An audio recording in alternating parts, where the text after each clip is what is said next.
Welcome to another episode of the Interstice podcast.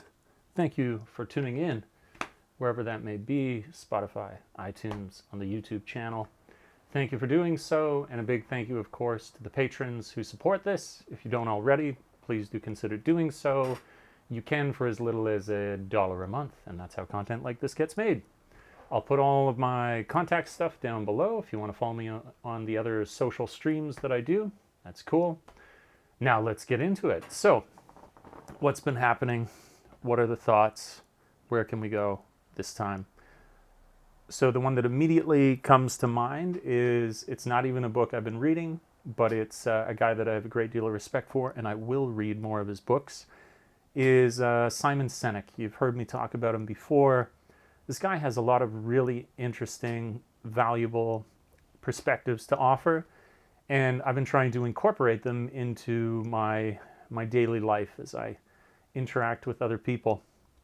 So the big one that is, I think, most dramatically changed the way in which I would interact with people is, it was one of these top fives. You know, I was pulled in on YouTube. It was another top five, but it was really, really valuable. So I was like, okay, this is worth clicking on a clickbaity top five thing.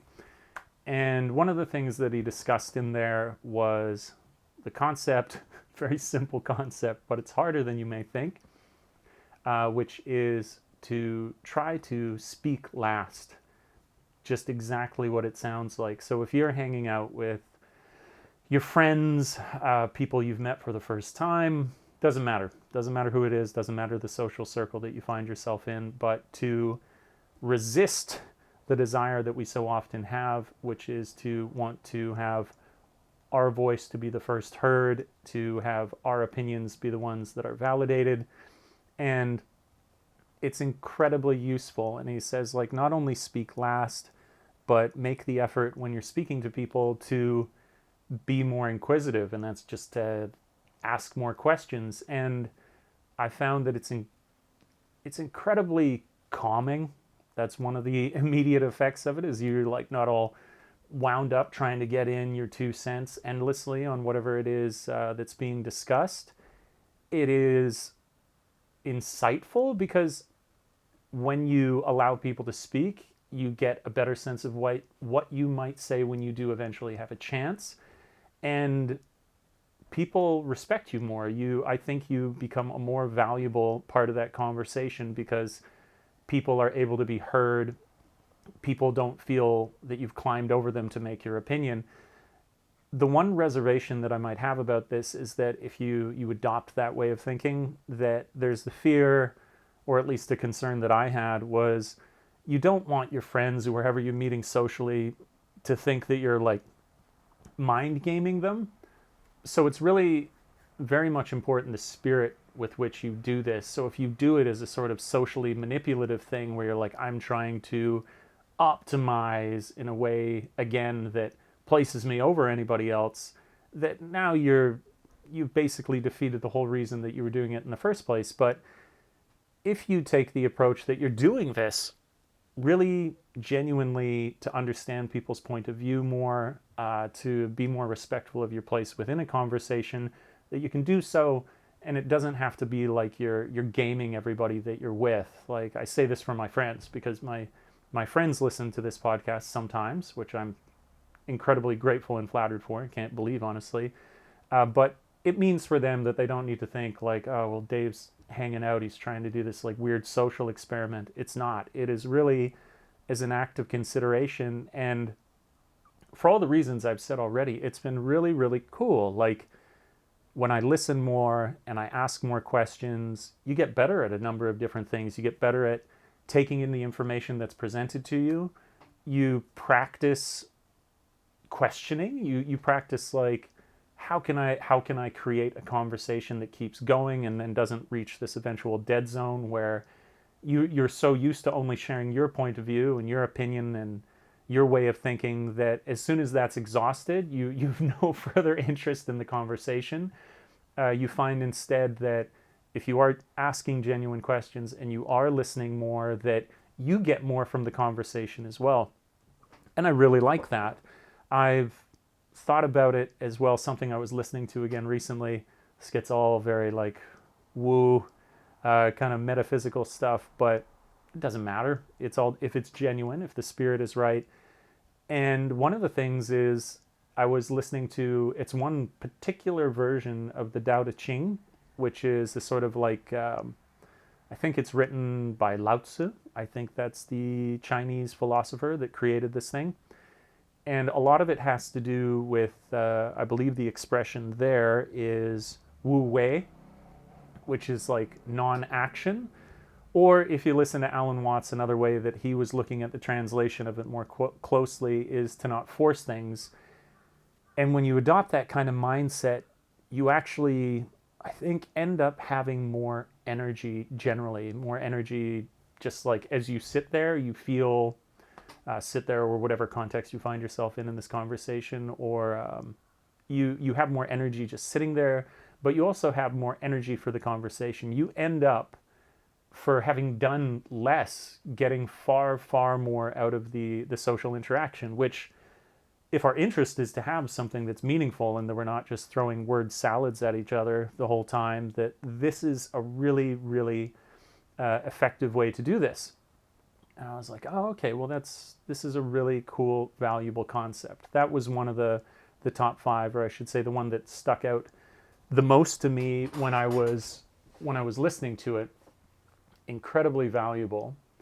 I was thinking about, for the podcast, I don't know if it'll be in next week or whatever, but one of my favorite books is Marcus Aurelius's Meditations. I've talked about it before on the podcast, but where it's mostly been in passing, I'm thinking about doing it now where I'm going to reread that, and I'm going to make a concerted effort to have a couple of different podcasts that, just as much for my sake as for yourself listening perhaps, to revisit those concepts there, because there is an incredible overlap, I would say, between like two philosophies that I see great value in, one of which is Taoism and the other of which is Stoic philosophy, and there's like a really cool overlap.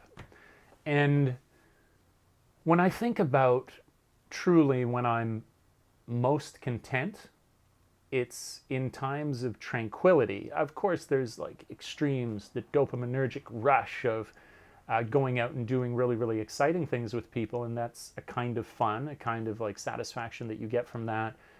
But there is this really deep tissue massage kind of satisfaction that you get when you're totally tranquil.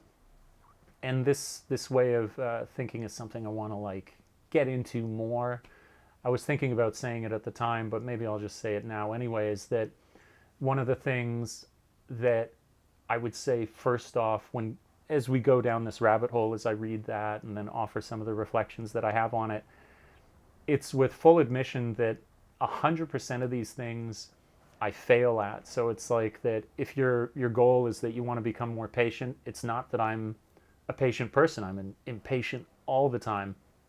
It's not that I'm a tranquil person. I am completely chaotic a lot of the time. But that should not mean that we don't aspire to things. And I think that there's great value in that. It's to admit wholeheartedly that, yes, while you fail, that does not discourage you from taking some action to do it. Which could lead me into my next point, where I was, there's a great guy. He does a lot of really interesting videos, very successful. And it's called like the Everyday Stoic. And this guy's had a really interesting career, focuses in on this. He usually prefaces each of the videos that he makes by saying that it's brought him opportunities to speak with like special forces, different governments. There's always a place for Stoicism. And one of the concepts that he talks about and why you might need something like this, why you might find it useful, is because so much of our lives now, where you might have said in the past that the reason that we don't accomplish things or we run afoul of whatever our goals are is that there is a lack of information. Unless you can't change something unless you can at first see the problem. But nowadays, we have unlimited knowledge. Let's just go out on a limb and say that, where there's obviously so much more that we could learn. But for argument's sake, you'd be able to like research all day on almost any topic. So then the question is no longer a lack of information that's available to us, it's actually action. And whether it's Taoism or it's Stoicism, these both allow for framing of action, which I think is really important for me, because I've got all the tools around me. I can Google something. I can just generally ask a friend, or you can look up anything anywhere to know what it is that you need to do, whether that's health, business, friendship, whatever it might be. But we are constantly blocked by not taking action to do these things. And so very, very, very useful. The speaking less has been very, very useful. I've already felt like I've gotten so much more out of the interactions I've had with my friends, which has been great. The conversations we've been having are awesome.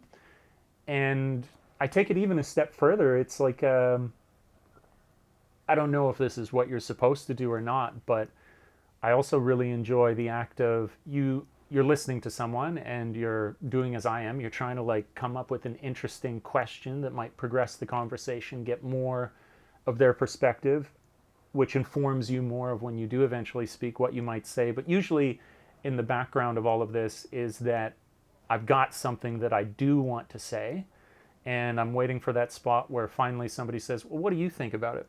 Or invites your opinion. And even at that point, taking it a step further, just for the hell of it, just to be happy more listening than speaking all the time, where I've even in some cases just been throwing out the point that I was going to make, unless I'm very, very directly asked for. But if there is a lull in the conversation that I don't necessarily feel like I need to fill it in with my opinion, I'm like, I got this idea, maybe I'd like to contribute. Screw it. I'm gonna let the silence speak, and it's incredibly comforting. I don't know, as I said, that you necessarily need to take it that far, but it is a fun additional layer that I've thrown into the piece, because it's also being comfortable again with not being heard. I mean, something that I used to prescribe to so much when I was even younger than I am now. That's a good way to put it. Still so young. Was this concept of you do not get to be understood. And if you accept that, how much more at peace you are with everything, generally speaking. But in more recent years, I demanded for that. I felt like, no, I want to be understood. I mean, if you think whenever you're having an argument or there's something that's gone awry, how often you might say verbatim the phrase, it's like, I just want to be understood.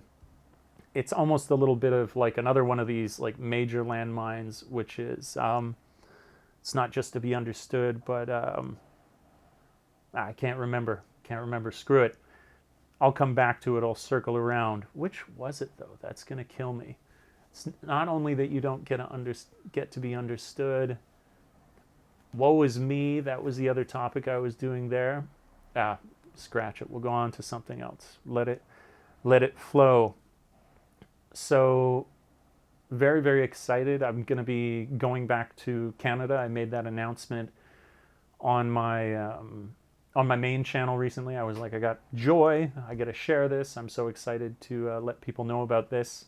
That's going to be really, really exciting. I go on this really cool tour when I go back, where if you're familiar with some places in Canada or you are not, this can be a cool point of reference for yourself if you're looking for cool places to go when you're there.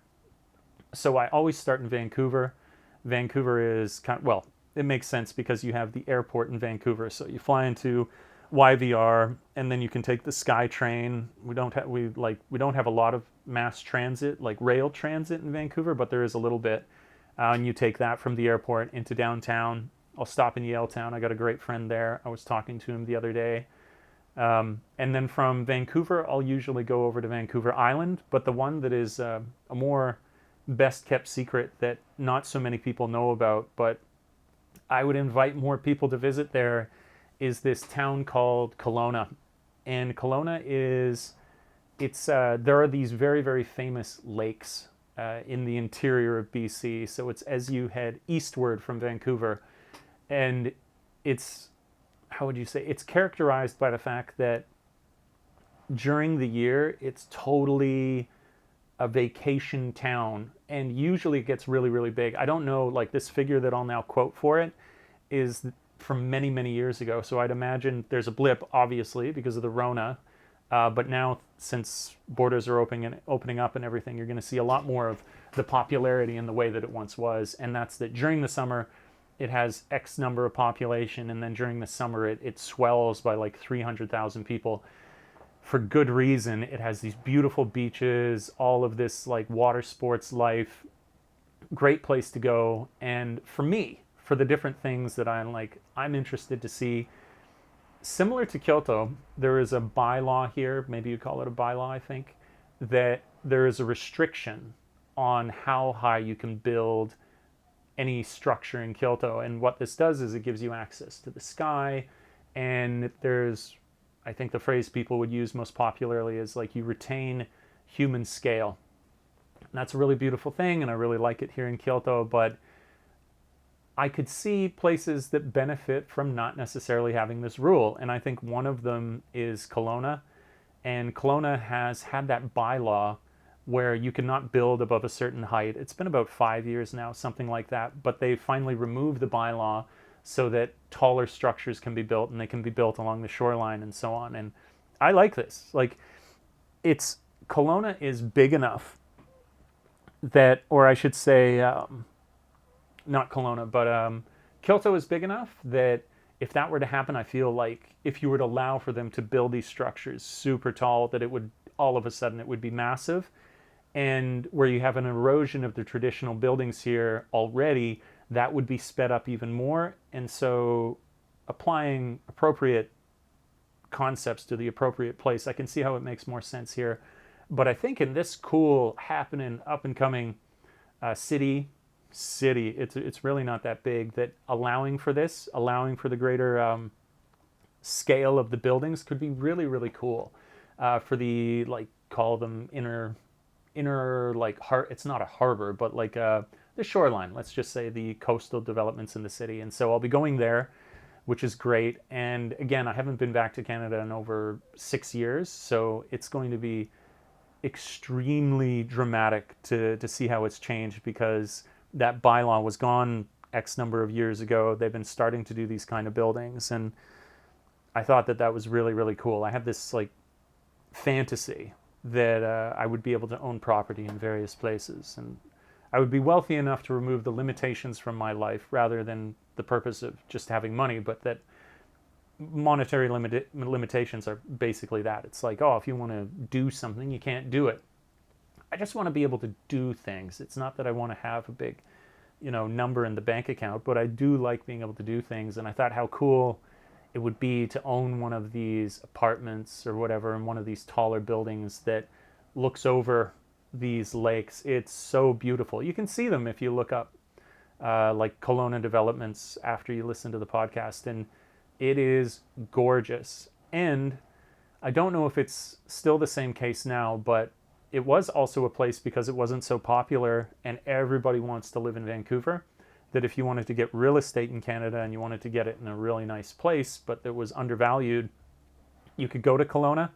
But I feel like the rabbit's out of the hat at this point. And so now, if you were to go there and you were to look at the property prices, it's probably just as stupid as it is anywhere now and incredibly expensive to buy things, but rolling with the punches. I was thinking it'd be cool to have it. I would be this incredibly successful author, and I would have a glass of wine, which it's known for. It's also wine country out there. Like a lot of if you got Canadian wines from BC, they usually come from the Okanagan Valley, and that's where this is. And there's all of these great, successful vineyards that are out there as well. So I'd be sitting with a bottle of Okanagan Valley Red, working on my new next hit novel, putting to shame somebody like Peter F. Hamilton with my amazing space opera or whatever it is that I did. But it could still happen. We could still totally do that. But for now, more importantly, it's that I go there and I visit my family. So I'll go to Vancouver, I'll bounce over to Kelowna, and then I can go to Vancouver Island. A place that I really miss is Victoria. So like the big city on Vancouver Island, I keep using these words where they're not accurate. The city on Vancouver Island is Victoria, and it has an awesome inner harbor. It's actually where the original Parliament buildings were, and that has since like moved, I think, to, or maybe I'm losing a bit of my history here. I'm not totally sure, but beautiful inner harbor, and it has these like majestic, kind of British-looking buildings, beautiful structures all along the waterfront. And here's a really, really cool detail that comes out of there. It could provide us with a new direction to talk about. An incredible music scene. There was, for whatever reason, this like kind of golden period when I was going to university in like, let's say 2003 until I was the Van Wilder. I was taking all these victory laps. I just sucked at university because I'll get into that point in a second. But during that time, there was an amazing happening music scene in both Victoria and in Vancouver. There were all these bands coming out around that time, and I would love to go back there and visit to see if that might still be the case. Maybe they're not getting like popular, getting as successful as they once were, but you just walk along the waterfront, you go to any one of the bars that's dotted along the shoreline there, and you could usually find some like really, really cool live music. And back in the day, you know, like 2006, 7, 8, that kind of thing, you could be going there and often seeing a band that within the next year or so was going to blow up, which was a really cool part of the culture.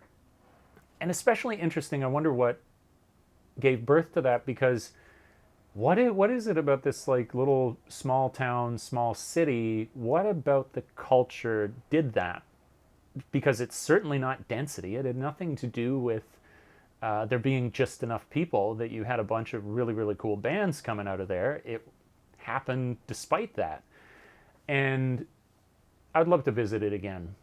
I've been doing something else recently as well, which would inform my visit when I went there, which has been really cool. It's not for any significant period of time, but I'm gonna betray this habit that I've recently established when I go back to Canada, because it's just the way it's got to be. But I haven't been drinking.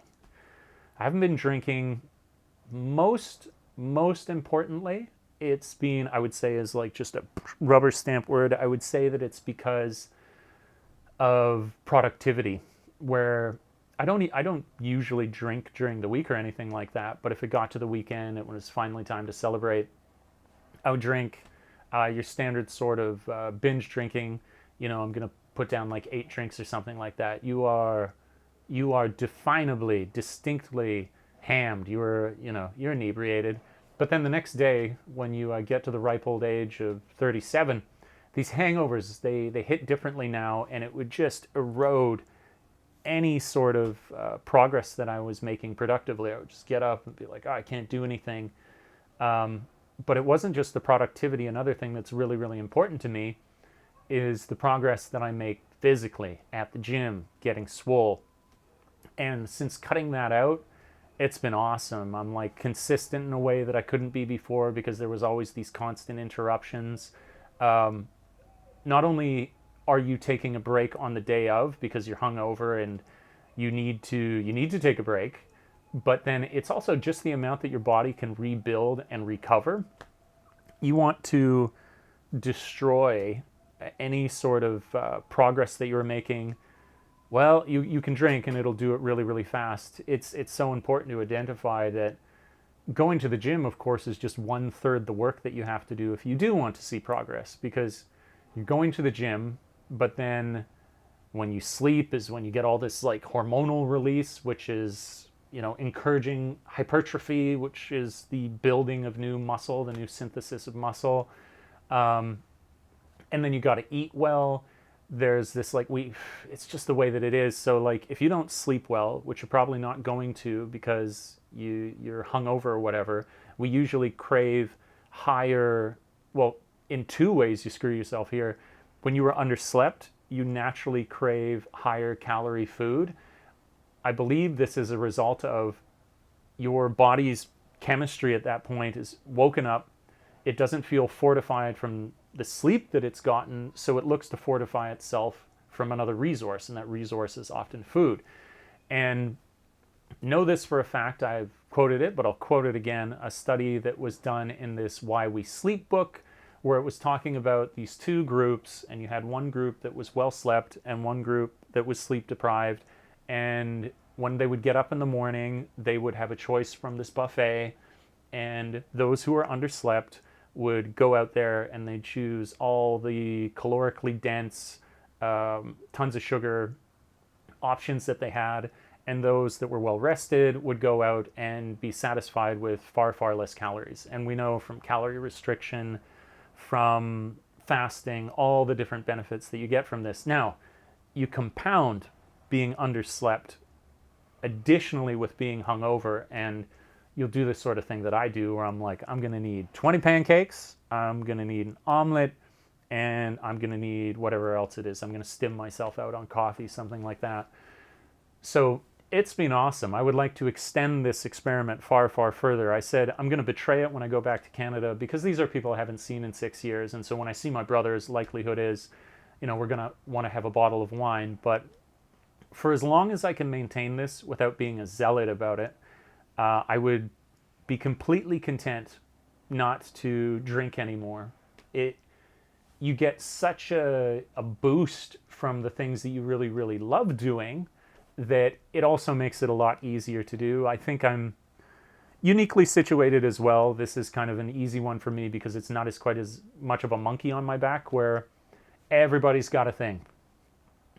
Not everybody.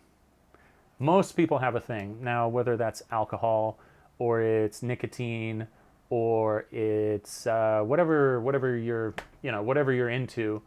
But for me, alcohol was never one of them. So I thought, when I've been able to identify that this is so destructive, and it's not even one that I feel I don't have a predisposition to, well, that seems like a pretty easy call, right? Like, just go for the one that's most destructive and you have the least difficulty with cutting out. So try it out.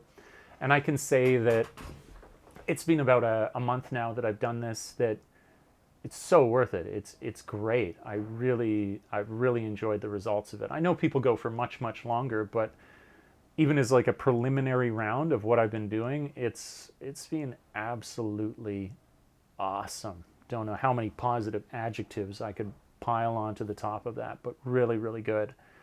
What else have I been up to lately? So, of course, I've been reading a bit more. I don't have anything from the book to report on in that sense, but something that I got to do recently, which was really, really cool, which was very cool, was to watch a movie that's sat in the periphery of my awareness for ages now. And it is called Insomnia. And it is one of Christopher Nolan, I believe, the order of films that he did. He had his first project that he did I haven't seen. Then he did Memento. Everybody knows Memento. Memento is just this awesome movie where you're watching it in reverse order. So you start at the end and it works back from the beginning, and it is able to work in that way because the main character has this form of constant short-term memory loss. It's really good. If you haven't seen it, I highly recommend it. And it definitely catapulted him on to be able to do whatever projects that he's done now. And one thing that interests me about artists is the evolution of their craft. I try and observe it in the stuff that I do when I'm not absolutely, for example, taking steps backward, like butchering the color grade on the last video I did for my channel. But artists other than myself, I like to see where they came from. And I believe directly following Insomnia was The Dark Knight. And it was my film cinephile friend who pointed out this exact order to me. And Insomnia, there's going to be spoilers here, so be careful if this is not your thing or if you really, really want to see the movie. It's got two big heavy hitters in it. Well, I think Hilary Swank's in it as well. She's a good actress. And it's Al Pacino and it's Robin Williams, and it's Robin Williams in a role, again, where you're like, oh, this is sweet, because he's known for doing his comedic roles. That's his jam, right? But he was so multifaceted. He could do these darker ones as well. So I think another one that he did, which was darker, where he's the villain in it, was 1 Hour Photo. But he is the villain in this one. And Another note for me where I'm anticipating going back to Canada in pretty short order here is that it was filmed in BC. A lot of films are done in BC because it's just cheaper for them to go there. But for me, about to head back, it was this massive view into the old life that I used to have. I'm pretty sure there's this one scene or several scenes that has this huge granite cliff in the background that's dotted with all these pine trees in this kind of like fishing town or whatever. And I'm almost positive that it was Hope, which is a town that's just outside of Vancouver, again, heading to the interior of BC, heading eastwards. It's gorgeous. I appreciate more and more where I'm from the longer that I've been away and whenever I get to see glimpses of it again. So Al Pacino comes into this town to figure out what's gone on with this murder there. And the strength of this film is so much to do with its moral ambiguity. And what he's found out, Al Pacino, when he gets there, is he's there with his partner. And what he's discovered is that something which he did because it was for the greater good in his past was morally questionable if you follow things exactly to the letter of the law, that it's about to be unearthed and his friend doesn't want to get drawn, his partner doesn't want to get pulled down with it as well, so he's thinking about doing some kind of plea deal, or he's gonna go belly up or whatever with the people who are investigating this. And then with that knowledge, Al Pacino is obviously worried, concerned. There's now a major rift between the two of them, but they got to continue ahead on this investigation. And so they're getting more and more clues. They're figuring out more and more where it is that this murderer who killed a woman, where he could be. They're getting a beat on him. And they go to find him, and this scene takes place in the fog. And there's this point where Al Pacino is chasing Robin Williams through the fog, and it's incredibly well filmed, the sense of like the awkwardness that they have to move through the environment. Like, great cinematography accounting for the fact that nothing you're seeing is incredibly high budget or CG. It's just very uniquely filmed. And he loses him in the fog, and there's one point where he's pretty sure that it's him, but he's not exactly. And at this point, already in the chase, one of the people has been shot, so the stakes are getting higher and higher. One guy got shot in the leg, and Al Pacino takes his shot thinking that he's seen the villain. And it turns out that it was his partner, which then immediately raises the moral question of, did he intend to do this, or was it done innocently? Now, if he had spilled the beans at that point, if he had just said to the investigators that I accidentally shot him, I couldn't see him through the fog, but he doesn't immediately admit to this. And then this moral splinter that enters into his life is something that the antagonist, Robin Williams, when they finally get a chance to speak with each other, uses to say that they are more similar than Al Pacino would like to admit, which led me to observe that, oh, this is so cool, because this feels like a precursor to the Joker. The whole thing about the Joker is, for as insane as he seemingly is, that he's the only one telling the truth. Now, it might be an ugly truth, but it's actually how things are. And that's the conundrum that you got with Batman, and he's like, well, with a villain that's so convincing, how do I justify my actions, or how do I feel like I even want to take these actions when I'm defending a society that would eat itself alive the moment, whatever the Joker says, as soon as you remove all these protective laws, everybody would eat each other. And Robin Williams, who is such a great actor, Christopher Nolan, who I think its writing is exceptional, I think it's fantastic, truly, is able to have this dialogue between the two of them. I think certainly, as is true, on the side of that, no, you can't just create this moral gray area regarding murder or innocence. There really is, in the end, a clear way that you could see morality. That is defended in the end, just as it is, I feel, in The Dark Knight or whatever with the Joker. But it is infinitely more engaging because, as opposed to borrow the cliche, like a mustache-twirling villain, you have a villain that, the description is empathetic, right? An empathetic villain is far, far more engaging than just some big bad guy who is one-dimensional and kills all the good people and so should be taken out. Because there's no meat there. There's nothing really to dig into and to turn over in your mind.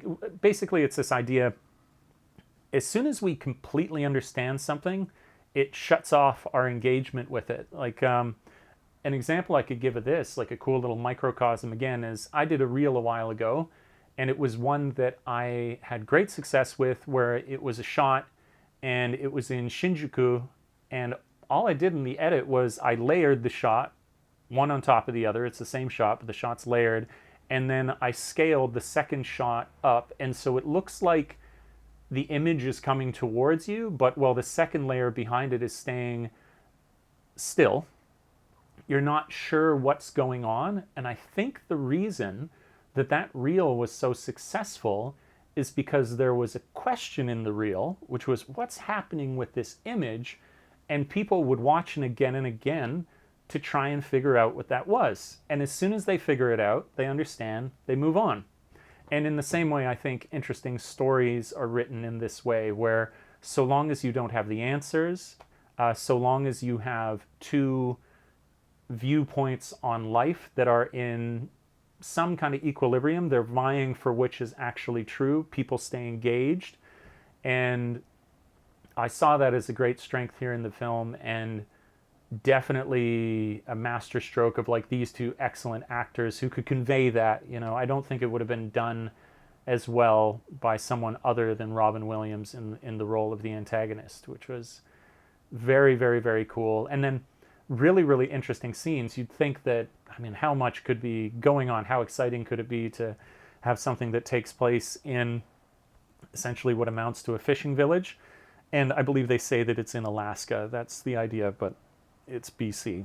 And one of the scenes is where Robin Williams is being pursued by Al Pacino, and he's being pursued out across these logs, and he can't get to him, and at one point get to Robin Williams, that is to say. He can't get to him, and then he falls between the logs, and it really is horrifying situation that he finds himself in, because of course once he's under the water, all of the logs are bashing together, and there was really cool sound design, definitely in a way that I don't think is accurate, but was dramatically suited to the situation where they're all smashing together, and if he goes up at the wrong place, he's just going to get like crushed between these things. And so there was some real excellent tension that was created at that point. And I thought, oh, well, just some dude falling under some logs, but a good original idea, which was really, really, really cool. Another element that plays well into the movie is called Insomnia, and where it's taking place in Alaska is the idea is that during that time of year, I think it's during the time of the year, it's not all year that it must be like this, but during this time of year, it never gets dark. And so there's this difficulty for the main character, for Al Pacino, to like really stay at grips with reality, because he doesn't know if it's night or day. He's having trouble sleeping because his circadian rhythm is all messed up because the sun is out all the time. And it adds to this sort of surreal quality. Some really interesting things done as well in a basic way to demonstrate how his partner is on his mind. So Al Pacino's partner, who he shot, is on his mind. And it's at first, it's obvious how after his partner is dead, you see him put into the film in kind of obvious ways, almost actually exactly like in Fight Club, where if you watch more closely in Fight Club, you'll notice that Tyler Durden, before he even enters into the film officially, shows up all over the place. It's that kind of thing. So you have, after he's been killed, the partner's been killed, at first it's obvious, but then in increasingly subtle ways, he's there throughout the entire film, but you really have to be paying attention, and that's a cool symbol, I suppose, for that no matter what's happening, that this moral question is weighing so heavily on Al Pacino's mind. And that was another interesting creative flourish that they added in. There's also this there's this imagery of like, it looks like wool, and it's being bled into, and it's shown at the beginning and then shown repeatedly out throughout the film.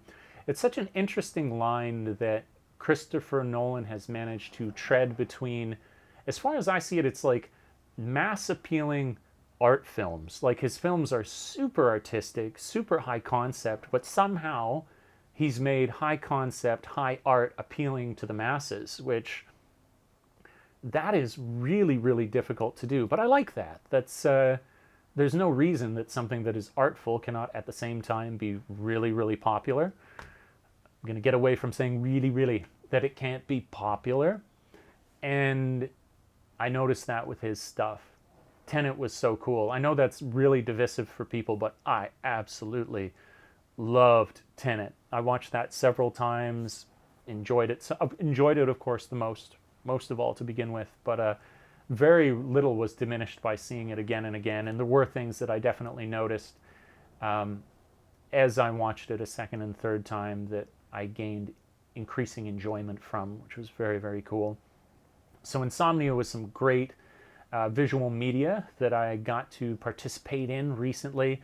The way that it was connected to me from when I was younger is I liked Memento so much, and then Insomnia came out, and I had a friend when I was in high school, and he went and saw Insomnia by himself, and then afterwards, the conversation that we had about it, everything that I enjoyed about it now, he had cited even back then. So it showed that these notable stylistic approaches that he took to the film resonated just as much back then as they could now, and with people of like totally different ages. Like my friend's pretty smart. This guy who was telling me about it, he's very smart. He's like a guitar virtuoso, and he's got a really interesting job now where he basically, in a really cool save the world kind of way, his job is that he goes into buildings and is able to assess the way in which they consume energy and then recommend to the building the way in which they could become more efficient. And so it's good for the business because they make a massive save on the amount of money that they're spending on electricity, most usually. But then it's great for the environment because you are pulling less energy off of the grid. And it was he who went and saw it. We used to row together as well. We were in the Heavy Eight together. Had some great victories, some great defeats, some really good stories. That's another friend I'm looking forward to seeing big time when I go back. Again, 6 years. That's why I'm always saying this: hug the ones you love, because you don't know when you're going to get a half-decade gap between between when you get to see these people again. That's how important it is. Another thing that I did the other night, which was really cool, I'd love to do justice to this in some way in the future. I had a friend who I'm going to get onto this podcast. He's really, really busy right now, but I'm going to get him on, who has become this cool sound engineer working on all sorts of crazy stuff. When we were in university together, one of the things that we enjoyed most when we were together was that we used to make a lot of music. I played guitar for many years back then, for almost as many years as I've not gone home. I think it was around 6 years. As soon as I got out of the insane schedule that I had in high school, I had some more time. And so I was like, I want to learn this instrument. And I played guitar. You know, I like to write. And so I would play guitar, but more like rhythm guitar. And he would do like lead guitar, vocals, insane frontman. And I would write as well. A lot of that, you really do notice when you write lyrics, when you write to have something become lyrics as opposed to poetry, that there's a difference between these things. What is a good poem does not, I want to say, usually translate into good lyrics. There's something about the way that poetry flows out as compared to lyrics that can make it a little bit tricky. Also, the kind of language, I think that you don't have to have a ceiling, but just how artsy you get with the language in poetry, again, doesn't always translate really, really well. Is that really, really again? Doesn't always translate well to lyrics. But we hit some gold at one point where one of the songs that I made, it's my favorite of his that he adapted, where even since I've come to Japan, or at first when I had come to Japan, I would write lyrics, I would send them back to him, and then he would compose them into a song. And one of the ones that I'm most proud of was called Run. And Run was a really, not going to do it again. Run was an idea where there's this poet that I like, his name's Blake, and the two poems that I know best of his, probably the only poems, honestly, are Tiger, Tiger? I'm not sure. It's Tiger, Tiger, burning bright in the darkness of the night. What immortal hand or eye could frame thy fearful symmetry? And Blake wrote these series of poems. There was Songs of Innocence and there was Songs of Experience. And it was talking about the value of being a lamb, of being inexperienced, of being innocent, and then a kind of meditation on, if you want to become fully functional and not be eaten alive by the world, that you need to have experience, but the cost of experience is to realize what a conflicted, shades of gray kind of world that we live in. That's the whole idea behind the Tiger, is what immortal hand or eye could frame thy fearful symmetry? Oh yeah, that's some good writing. What that is saying is, because he was deeply religious, was that if God is good, it's this conversation about like good and evil and God allowing evil into the world, this kind of old chestnut. What kind of God that wants a beautiful world would put something so vicious into that world? And so he's using the example of the tiger. And the song that I wrote it's a meditation on that. It's like when we're growing up, we are tripping over ourselves to be more mature, to be seen as older. I'm 9.5. You tell people like up to the day that you were born to feel more mature and then more respected for the experience that you've had in life. But then you get more mature, you get maturity, you get more years, you experience more of it. And I think, not always, but again, with a great many of us, there's this reckoning with the fact that the world has so much more ugliness in it that we may not have at first been aware of. And then trying to reconcile that, some frustration with the fact you're like, oh, does not being naive mean that I have to be cynical? And I wrote a song about that, and it was acknowledging these two poems that I really enjoyed. And the song that my friend created from that is awesome. And so the other night, he had it happen that one of his hard drives that stored all of his music on it, well, it went on the fritz. So he was left in a kind of shitty situation where he had lost gigs and dozens of songs, hundreds of songs that he had been working on. But luckily, over the years that we had collaborated with each other, and now since I moved to Japan, whether I was writing with him or not, he always sent music to me. It was one of the things that would always brighten my day. I would get a message from him, hey, I'm working on this. And then often in that same night, I would get like 7 versions of that song. But I was able to assist. I was able to go into all of the sent emails over the course of, it was from 2014, which is crazy to think because that's even, oh no, that is when I came to Japan. I came in 2013. Since 2014 to 2022, he's been sending me all of this music, and I was able to recover all of these for him and send them over. And one of the ones that I hunted down the other night was the song that I wrote, but he composed, called Run. And I would love to create a music video for this. I think it would be fun to storyboard this, maybe even have my friend be the main character. Like I've had this fantasy of doing a sort of, a classic music video concept is to have a relationship which is falling apart.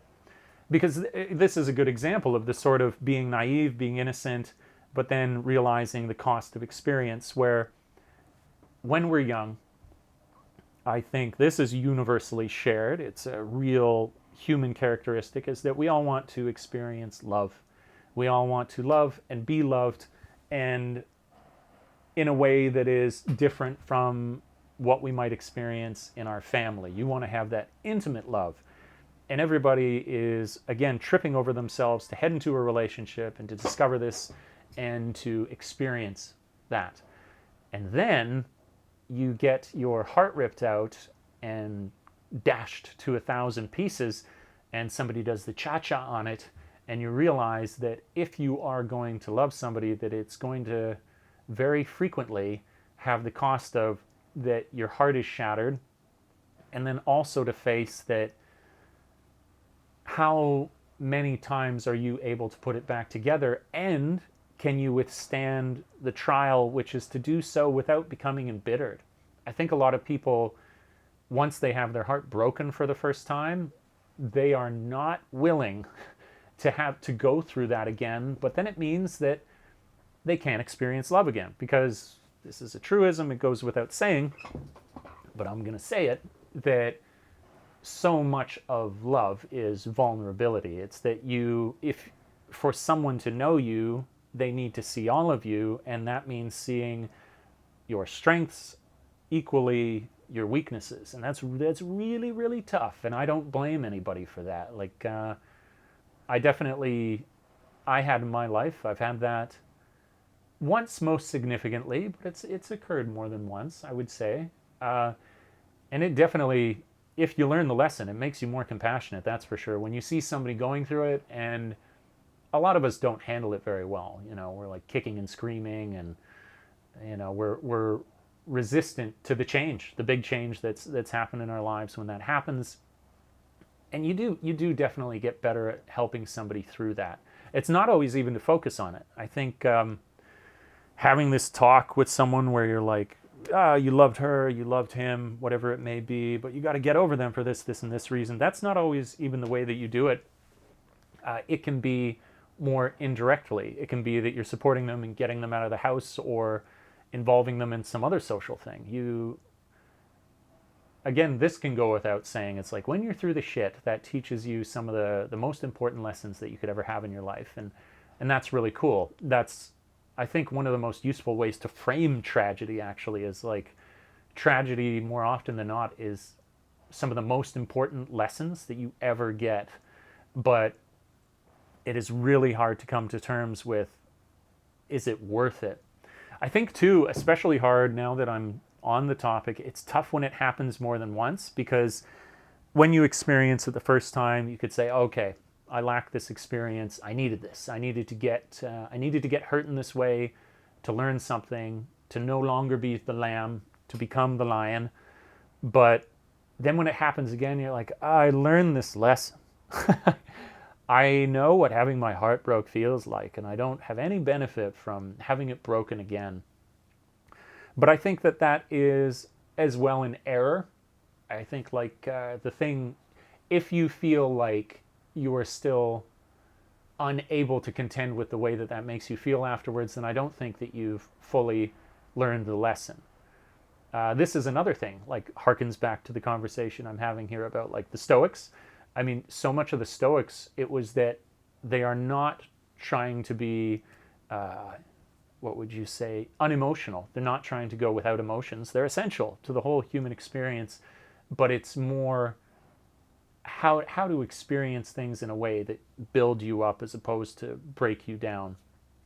And that is a big part of falling in love, having your heart broken, falling in love again, and accepting it, and seeing all that that beautiful sadness as just life. This was a lot of fun. I suddenly looked over here, and we've crushed through the time for this one. I cannot wait until I get a proper light set up. So I'm using natural light, which is pretty cool. We got the light over here. We got the light over here if you're watching on YouTube. But it always changes, and so for me exposing this, I've exposed it for something when I started, but now when it finishes, it's way darker. I'm going to get a proper light, set it up like a main light or whatever here, and that'll be good, so we don't have this bizarre change in lighting as I go through the podcast. But that'll definitely be when I get back from Canada around a little into December. Thank you so much for listening, coming with me on this talking about speaking less, Christopher Nolan is his evolution of the Joker, also his style. Interesting discussion here on love and writing, poetry and lyrics. Good times. Had a lot of fun here. If you'd like to contact me, that was available at the beginning of the video, but also down in the description below on the YouTube channel. If you're on Spotify or whatever, just hop over to the YouTube channel if you want to check it out. Thank you. Say it again, even if I said it 2 seconds ago. Thank you for listening. I really appreciate that. I would love to be contacted for any questions that you may have about life, love, or how to teach English in Japan. Anything like that. Please, as I said at the beginning, if you don't already, consider supporting me on Patreon, because that's how this kind of content gets made, soon with proper lighting. And that's all for now. Hug the ones you love.